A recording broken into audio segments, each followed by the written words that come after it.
ॐ गणेशाय नमः। ॐ श्री गुरुवे नमः। ॐ परमात्मने नमः। ॐ क्लीं कृष्णाय नमः। ॐ क्लीं कृष्णाय नमः। अथ श्रीमद्भगवद्गीता अथ प्रथमोऽध्यायः अर्जुन विषाद योगः। धृतराष्ट्र उवाच धर्मक्षेत्रे कुरुक्षेत्रे समवेतायुयुत्सवः मामकाः पाण्डवाश्चैव किम् अकुर्वत् संजय। संजय उवाच दृष्ट्वा तु पाण्डवानीकं व्यूढं दुर्योधनस्तदा आचार्यम् उपसंगम्य राजा वचनम् अब्रवीत् पश्येतां पाण्डुपुत्राणाम् आचार्य महतीं चमुं व्यूढां द्रुपदपुत्रेण तव शिष्येन धीमता। अत्र शूरा महेशवासा भीमार्जुन समायुधि युयुधानो विराटश्च द्रुपदश्च महारथः धृष्टकेतुश्चेकितानः काशीराजश्च वीर्यवान् पुरोजित कुन्तिभोजश्च शैव्यश्च नरपुङ्गवः युधामन्युश्च विक्रान्त उत्तमौजाश्च वीर्यवान् सौभद्रो द्रौपदेयाश्च सर्व एव महारथाः अस्माकं तु विशिष्टा ये तान् निबोध द्विजोत्तम। नायका मम सैन्यस्य संज्ञार्थं तान् ब्रवीमि ते भवान् भीष्मश्च कर्णश्च कृपश्च समितिञ्जयः अश्वत्थामा विकर्णश्च सौमदत्तिस्तथैव च अन्ये च बहवः शूरा मदर्थे त्यक्तजीविताः नानाशस्त्रप्रहरणाः सर्वे युद्धविशारदाः अपर्याप्तं तदस्माकं बलं भीष्माभिरक्षितं पर्याप्तं त्विदमेतेषां बलं भीमाभिरक्षितम् अयनेषु च सर्वेषु यथाभागम् अवस्थिताः भीष्मम् एवाभिरक्षन्तु भवन्तः सर्व एव हि। तस्य सञ्जनयन् हर्षं कुरु वृद्धः पितामहः सिंहनादं विनद्योच्चैः शङ्खं दध्मौ प्रतापवान्। ततः शङ्खाश्च भैर्यश्च पणवानक गोमुखाः सहसैवाभ्यहन्यन्त सशब्दस्तुमुलोऽभवत्। ततः श्वेतैर्हयैर्युक्ते महति स्यन्दने स्थितौ। ततः श्वेतैर्हयैर्युक्ते महति स्यन्दने स्थितौ माधवः पाण्डवश्चैव दिव्यौ शङ्खौ प्रदध्मतुः पाञ्चजन्यं हृषीकेशो देवदत्तं धनञ्जयः पौण्ड्रं दध्मौ महाशङ्खं भीमकर्मावृकोदरः अनन्तविजयं राजा कुन्तीपुत्रो युधिष्ठिरः नकुलः सहदेवश्च सुघोषमणिपुष्पकौ काश्यश्च परमेश्वासः शिखण्डी च महारथः धृष्टद्युम्नो विराटश्च सात्यकिश्चापराजितः द्रुपदो द्रौपदेयाश्च सर्वशः पृथिवीपते सौभद्रश्च महाबाहुः शङ्खान् दध्मुः पृथक् पृथक् स घोषोधार्तराष्ट्राणां हृदयानि व्यदारयत् नभश्च पृथिवीं चैव तुमुलोऽभ्यनुनादयन्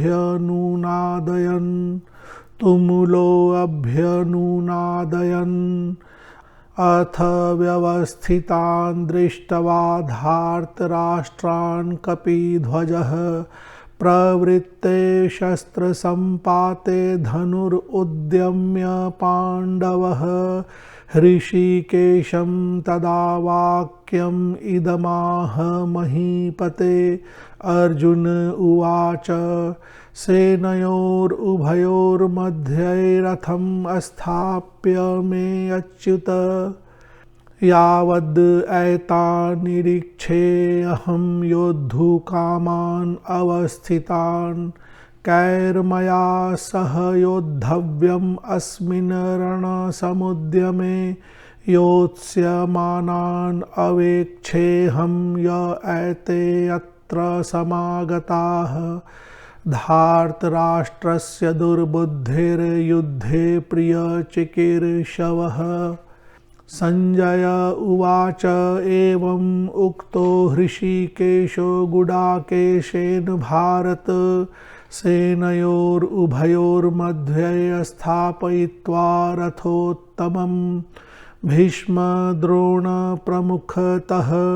सर्वेषां च महीक्षिताम् उवाच पार्थ पश्येतान् समवेतान् कुरुन् इति तत्रापश्यत् स्थितान् पार्थः पितॄन्नथ पितामहान् आचार्यान् मातुलान् भ्रातॄन् पुत्रान् पौत्रान् सखींस्तथा स्वशुरान् सुहृदिश्चैव सेनयोरुभयोरपि तान् समीक्ष्य स कौन्तेयः सर्वान् बन्धूनवस्थितान् कृपया पर्याविष्टो विषिदन्न इदम् अब्रवीत् अर्जुन उवाच दृष्टवेमं स्वजनं कृष्ण युयुत्सुं समुपस्थितं सीदन्ति मम गात्राणि मुखं च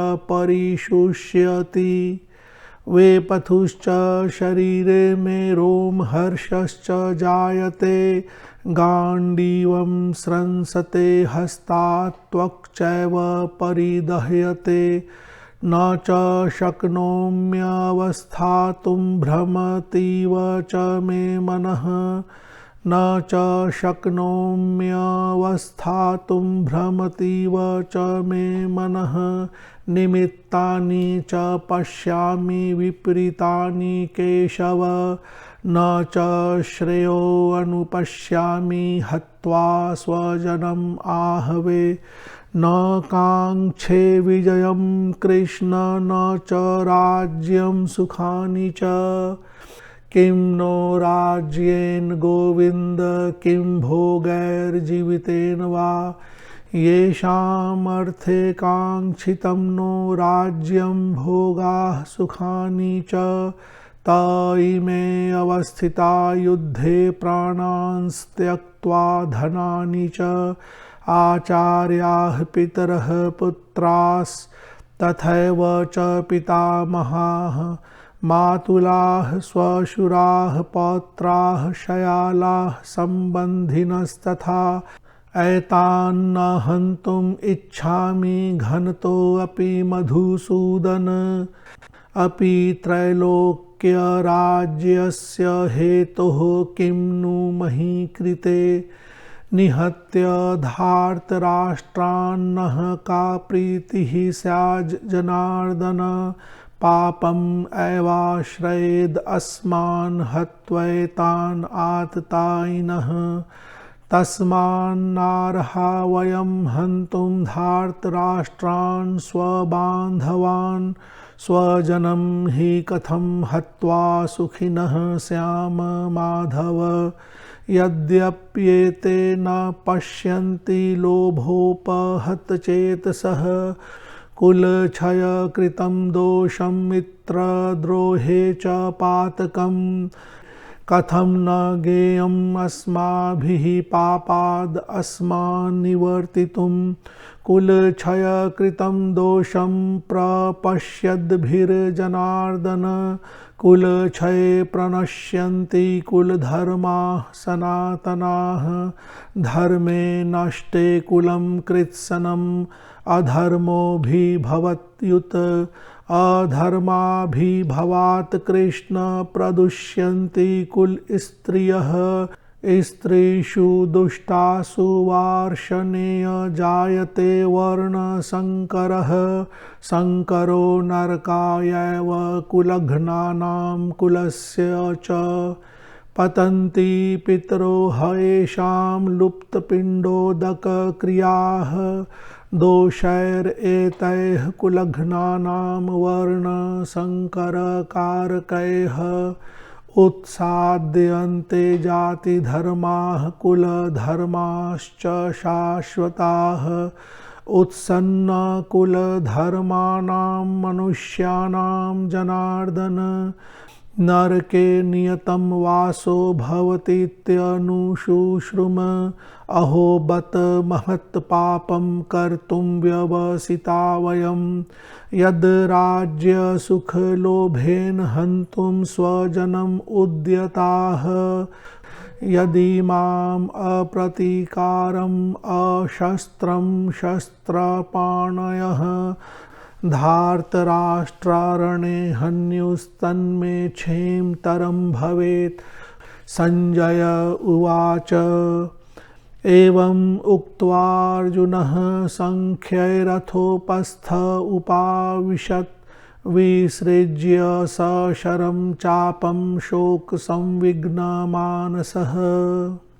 ॐ तत्सद् इति श्रीमद्भगवद्गीतासु उपनिषत्सु ब्रह्मविद्यायां योगशास्त्रे श्रीकृष्णार्जुनसंवादे अर्जुन विषाद योगो नाम प्रथमोऽध्यायः। अथ द्वितीयोऽध्यायः सांख्ययोगः। संजय उवाच तं तथा कृपयाविष्टम् अश्रुपूर्णाकुलेक्षणं विषीदन्तम् इदं वाक्यम् उवाच मधुसूदनः।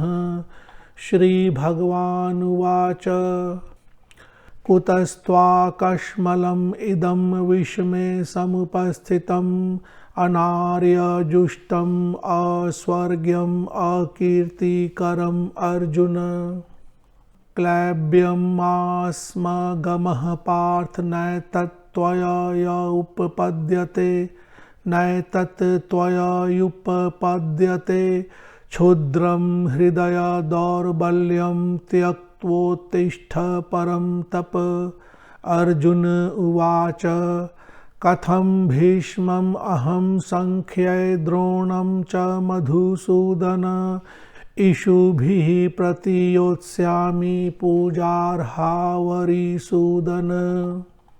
गुरून् अहत्वा हि महानुभावान् श्रेयो भोक्तुं भैक्ष्यम् अपीह लोके हत्वार्थकामांस्तु गुरून् इहैव भुञ्जीय भोगान् रुधिरप्रदिग्धान् न चैतद्विद्मः कतरन्नो गरीयो यद्वा जयेम यदि वा नो जयेयुः यानेव हत्वा न जिजीविषामस्ते अवस्थिताः प्रमुखे धार्तराष्ट्राः। कार्पण्यदोषोपहत स्वभावः पृच्छामि त्वां धर्मसम्मूढचेताः यच्च श्रेयः यत् श्रेयः स्यान्निश्चितं ब्रूहि तन्मे शिष्यस्तेऽहं शाधि मां त्वां प्रपन्नं न हि प्रपश्यामि ममापनुद्याद् यच्छोकं यत् शोकम् उच्छोषणम् इन्द्रियाणाम् अवाप्य भूमाव अस्पत्नं ऋद्धं राज्यं सुराणामपि चाधिपत्यम्। संजय उवाच एवम् उक्त्वा हृषीकेशं गुडाकेशः परं तप न योत्स्य इति गोविन्दम् उक्त्वा तूष्णीं बभूवः। तमुवाच हृषीकेशः प्रहसन्निव भारत सेनयोरुभयोर्मध्ये विषीदन्तम् इदं वचः। श्रीभगवानुवाच अशोच्यान् अन्वशोचस्त्वं प्रज्ञावादाश्च भाषसे गतासून् अगतासूंश्च नानुशोचन्ति पंडिताः। न त्वेवाहं जातु नासं न त्वं नेमे जनाधिपाः। न चैव न भविष्यामः सर्वे वयम् अतः परं देहिनो अस्मिन् यथा देहे कौमारं यौवनं जरा तथा देहान्तरप्राप्तिर्धीरस्तत्र न मुह्यति। मात्रा स्पर्शात् तु कौन्तेय शीतोष्ण सुख दुःखदाः आगम अपायिनो अनित्यास्तांस्तितिक्षस्व भारत। यं हि न व्यथयन्ते पुरुषं पुरुषर्षभ समदुःखः सुखं धीरं सोऽमृत्वाय कल्पते सोऽमृत्वाय कल्पते। नासतो विद्यते भावो नाभावो विद्यते सतः। उभयोरपि दृष्टो अन्तस्त्वनयोस्तत्त्वदर्शिभिः अविनाशी तु तद्विद्धि येन सर्वम् इदं ततं। विनाशम् अव्ययस्यास्य न कश्चित् कर्तुम् अर्हति। अन्तवन्त इमे देहा नित्यस्योक्ताः शरीरिणः अनाशिनो अप्रमेयस्य तस्माद् युध्यस्व भारत। य एनं वेत्ति हन्तारं यश्चैनं मन्यते हतम्। उभौ तौ न विजानीतो नायं हन्ति न हन्यते न जायते म्रियते वा कदाचिन् नायं भूत्वा भविता वा न भूयः। अजो नित्यः शाश्वतोऽयं पुराणो न हन्यते हन्यमाने शरीरे। वेदाविनाशिनं नित्यं य एनम् अजम् अव्ययं कथं स पुरुषः पार्थ कं घातयति हन्ति कम्। वासांसि जीर्णानि यथा विहाय नवानि गृह्णाति नरोपराणि तथा शरीराणि विहाय जीर्णान्यानि संयाति नवानि देहि। नैनं छिन्दन्ति शस्त्राणि नैनं दहति पावकः न चैनं क्लेदयन्त्यापो न शोषयति मारुतः। अच्छेद्योऽयम् अदाह्योऽयम् अक्लेद्यो अशोष्य एव च नित्यः सर्वगतः स्थाणुरचलोऽयं सनातनः। अव्यक्तोऽयम् अचिन्त्योऽयम् अविकार्योऽयम् उच्यते। तस्मादेवं विदित्वैनं नानुशोचितुम् अर्हसि। अथ चैनं नित्यजातं नित्यं वा मन्यसे मृतं तथापि त्वं महाबाहो नैवं शोचितुम् अर्हसि। जातस्य हि ध्रुवो मृत्युर्ध्रुवं जन्म मृतस्य च तस्माद् अपरिहार्येऽर्थेन त्वं शोचितुम् अर्हसि। अव्यक्तादीनि भूतानि व्यक्तमध्यानि भारत। अव्यक्तनिधनान्येव तत्र का परिदेवना। आश्चर्यवत् पश्यति कश्चिदेनम् आश्चर्यवद् वदति तथैव चान्यः।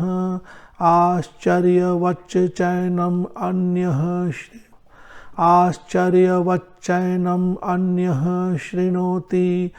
श्रुत्वाप्येनं वेद न चैव कश्चित्। देहि नित्यम् अवध्योऽयं देहे सर्वस्य भारत। तस्मात् सर्वाणि भूतानि न त्वं शोचितुम् अर्हसि। स्वधर्मम् अपि चावेक्ष्य न विकम्पितुम् अर्हसि। धर्म्याधियुद्धाच् श्रेयोऽन्यत् क्षत्रियस्य न विद्यते। यदृच्छया चोपपन्नं स्वर्गद्वारम् अपावृतं। सुखिनः क्षत्रियाः पार्थ लभन्ते युद्धम् ईदृशम्। अथ चेत्त्वम् इमं धर्म्यं सङ्ग्रामं न करिष्यसि। ततः स्वधर्मं कीर्तिं च हित्वा पापम् अवापस्यसि। अकीर्तिं चापि भूतानि कथयिष्यन्ति ते अव्ययाम्। सम्भावितस्य चाकीर्तिर्मरणाद् अतिरिच्यते। भयाद् रणाद् उपरतं मंस्यन्ते त्वां महारथाः। येषां च त्वं बहुमतो भूत्वा यास्यसि लाघवम्। अवाच्य वादांश्च बहून् वदिष्यन्ति तवाहिताः। निन्दन्तस्तव सामर्थ्यं ततो दुःखतरं नु किम्। हतो वा प्राप्यसि स्वर्गं जित्वा वा भोक्ष्यसे महीम्। तस्माद् उत्तिष्ठ कौन्तेय युद्धाय कृतनिश्चयः। तस्माद् उत्तिष्ठ कौन्तेय युद्धाय कृतनिश्चयः। सुख दुःखे समे कृत्वा लाभालाभौ जयाजयौ। ततो युद्धाय युज्यस्व नैवं पापम् अवापस्यसि। ऐषा ते भीहिता सांख्ये बुद्धिर्योगे त्विमां शृणु। बुद्ध्या युक्तो यया पार्थ कर्मबन्धं प्रहास्यसि। नेहाभिक्रमनाशोऽस्ति प्रत्यवायो न विद्यते। स्वल्पम् अप्यस्य धर्मस्य त्रायते महतो भयात्। व्यवसायात्मिका बुद्धिरेकेह कुरु नन्दन। बहुशाखा हयनन्ताश्च बुद्धयो अव्यवसायिनां यामिमां पुष्पितां वाचं प्रवदन्त्यविपश्चितः। वेदवादरताः पार्थ नान्यद् अस्तीति वादिनः। कामात्मानः स्वर्गपराजन्म कर्म फलप्रदां। क्रियाविशेषबहुलां भोगैश्वर्यगतिं प्रति। भोगैश्वर्यप्रसक्तानां तयापहृतचेतसां। व्यवसायात्मिका बुद्धिः समाधौ न विधीयते। त्रैगुण्यविषया वेदा निस्त्रैगुण्यो भवार्जुन। निर्द्वन्द्वो नित्यसत्त्वस्थो निर्योगक्षेम आत्मवान्। यावानर्थ उदपाने सर्वतः सम्प्लुतोदके। तावान् सर्वेषु वेदेषु ब्राह्मणस्य विजानतः। कर्मण्येवाधिकारस्ते मा फलेषु कदाचन मा कर्मफलहेतुर्भूर्मा ते संगोऽस्त्वकर्मणि योगस्थः कुरु कर्माणि संगं त्यक्त्वा धनञ्जय सिद्ध्योः समो भूत्वा समत्वं योग उच्यते दूरेण हयवरं कर्म बुद्धियोगाद् धनञ्जय बुद्धौ शरणम् अन्विच्छ कृपणाः फलहेतवः बुद्धियुक्तो जहातिह उभे सुकृत दुष्कृते तस्माद्योगाय युज्यस्व योगः कर्मसु कौशलम् कर्मजं बुद्धियुक्ता हि फलं त्यक्त्वा मनीषिणः जन्मबन्धविनिर्मुक्ताः पदं गच्छन्त्यनामयम् यदा ते मोहकलिलं बुद्धिर्व्यतितरिष्यति तदा गन्तासि निर्वेदं श्रोतव्यस्य श्रुतस्य च श्रुतिविप्रतिपन्ना ते यदा स्थास्यति निश्चला समाधावचला बुद्धिस्तदा योगम् अवापस्यसि अर्जुन उवाच स्थितप्रज्ञस्य का भाषा समाधिस्थस्य केशव स्थितधीः किं प्रभाषेत् किमासीत् व्रजेत किम् श्रीभगवान् उवाच प्रजहाति यदा कामान् सर्वान् पार्थ मनोगतान् आत्मन्येवात्मना तुष्टः स्थितप्रज्ञस्तदोच्यते दुःखेष्वनुद्विग्नमनाः सुखेषु विगतस्पृहः वीतरागभयक्रोधः स्थितधीर्मुनिरुच्यते यः सर्वत्राणभिस्नेहस्तत्तत्प्राप्य शुभाशुभम् नाभिनन्दति न द्वेष्टि तस्य प्रज्ञा प्रतिष्ठिता यदा संहर्ते चायं कुर्मो अङ्गानि सर्वशः इन्द्रियाणि इन्द्रियार्थेभ्यस्तस्य प्रज्ञा प्रतिष्ठिता विषया विनिवर्तन्ते निराहारस्य देहिनः रसवर्जं रसोऽप्यस्य परं दृष्ट्वा निवर्तते यततो ह्यपि कौन्तेय पुरुषस्य विपश्चितः इन्द्रियाणि प्रमाथीनि हरन्ति प्रसभं मनः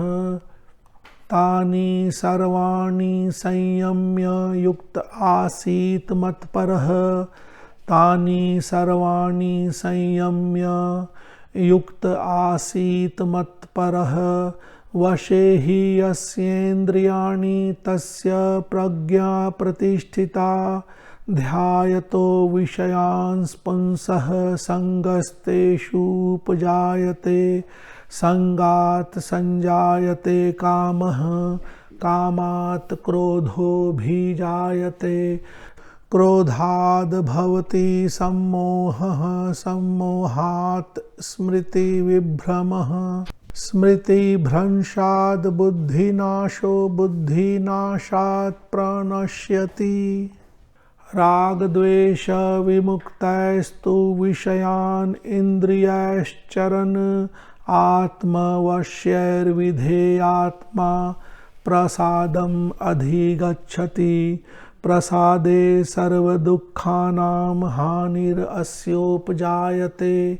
प्रसन्नचेतसो हयाशु बुद्धिः पर्यवतिष्ठते नास्ति बुद्धिरयुक्तस्य न चायुक्तस्य भावना न चाभावयतः शान्तिरशान्तस्य कुतः सुखम् इन्द्रियाणां हि चरतां यन्मनोनुविधीयते तदस्य हरति प्रज्ञां वायुर्नावम् इवाम्भसि तस्माद्यस्य महाबाहो निगृहीतानि सर्वशः इन्द्रियाणि इन्द्रियार्थेभ्यस्तस्य प्रज्ञा प्रतिष्ठिता या निशा सर्वभूतानां तस्यां जागर्ति संयमी यस्यां जागृति भूतानि सा निशा पश्यतो मुनेः आपूर्यमानम् अचलं प्रतिष्ठं समुद्रम् आपः प्रविशन्ति यद्वत् तद्वत् कामायं प्रविशन्ति सर्वे स शान्तिम् आपनोति न कामकामी विहाय कामान्यः सर्वान् पुमांश्चरति निःस्पृहः निर्ममो निरहङ्कारः स शान्तिम् अधिगच्छति ऐषा ब्राह्मी स्थितिः पार्थ नैनां प्राप्य विमुह्यति स्थित्वास्याम् अन्तकालेऽपि ब्रह्म निर्वाणं ऋच्छति। ॐ तत्सद् इति श्रीमद् भगवद्गीतासु उपनिषत्सु ब्रह्म विद्यायां योगशास्त्रे श्रीकृष्णार्जुन संवादे सांख्ययोगो नाम द्वितीयोऽध्यायः।